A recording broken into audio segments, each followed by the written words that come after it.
अपने जो भी महापुरुष हुए हैं, योद्धा हुए हैं, राजा महाराजा हुए हैं, ऋषि मुनि हुए हैं, उन्होंने हमेशा देश के लिए अच्छा किया और उसको अतीत के अंदर, जड़ के अंदर जाकर विवाद फैलाने से किसी को कोई फायदा नहीं है। सदन के एक सदस्य ने महाराणा सांगा पर एक टिप्पणी की थी, उसके बाद में संसद से लेकर सड़कों पर हंगामा हो रहा है।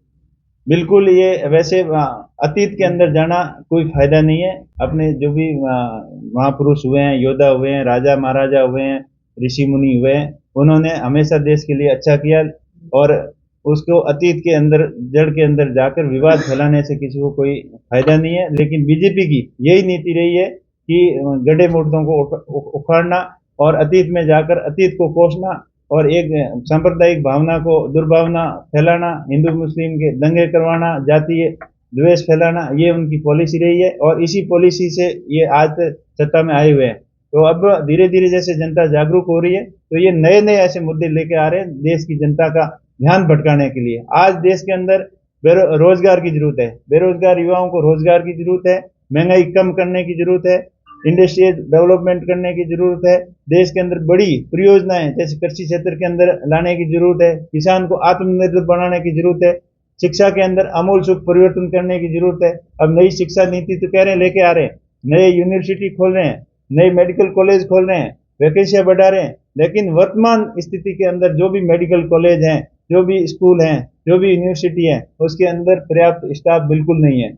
स्कूलों की हालत में बात करें तो यहाँ 40 से 50% अपने क्षेत्र के अंदर खाली है। पूरे देश की बात करें तो 25-30% पद हर जगह खाली है और उससे ऊपर कॉलेज यूनिवर्सिटी की बात करें तो वहाँ सारे ही पद खाली है। 2 4 5% के अलावा सारे संविदा के ऊपर और राम भरोसे छोड़ा हुआ है, कोई सिस्टम नहीं है और ये खाली वाहवाही लेने के लिए खूब बातें करते हैं कि हमने ये कर दिया, वो कर दिया। देश के अंदर खाली एक बात करें, सिर्फ ट्रांसपोर्ट की मंत्रालय की रोड का काम बिल्कुल ठीक ठाक हो रहा है, जैसी आने वाले समय की आवश्यकता है इसको देखते हुए वो एक मंत्रालय की बात छोड़ दें तो बाकी सारे मंत्रालय निष्क्रिय हैं और खाली लिपापोती करते हैं।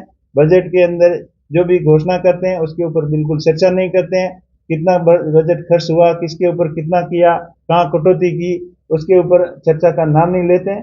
खाली अपना उल्लू सीधा करने के लिए जनता को भड़काने के अलावा कुछ नहीं करते। अभी यूपी में अंदर देखिए, अभी जो आपने बताया महाराणा संघ, उसके ऊपर उन्होंने विवाद छेड़ा। इससे पहले वहाँ मस्जिद वाला मस्जिद की खुदाई करनी शुरू कर दी क्योंकि यहाँ मंदिरों मस्जिदों के नीचे मंदिर ढूंढने का काम करते हैं और जहाँ अपनी राजनीतिक खेती अच्छी कैसे फसल पैदा हो उसके लिए वो हर प्रयत्न करते हैं।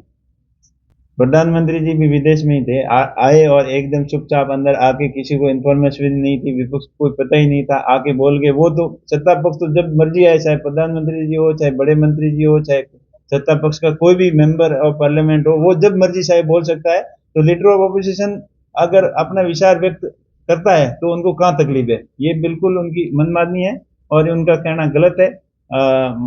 एलओपी हमेशा पार्लियामेंट के अंदर ही रहते हैं, ज्यादातर समय संसद के अंदर बिताते हैं, हम लोगों के बीच में बिताते हैं। उनका आरोप बिल्कुल गलत है और निराधार है।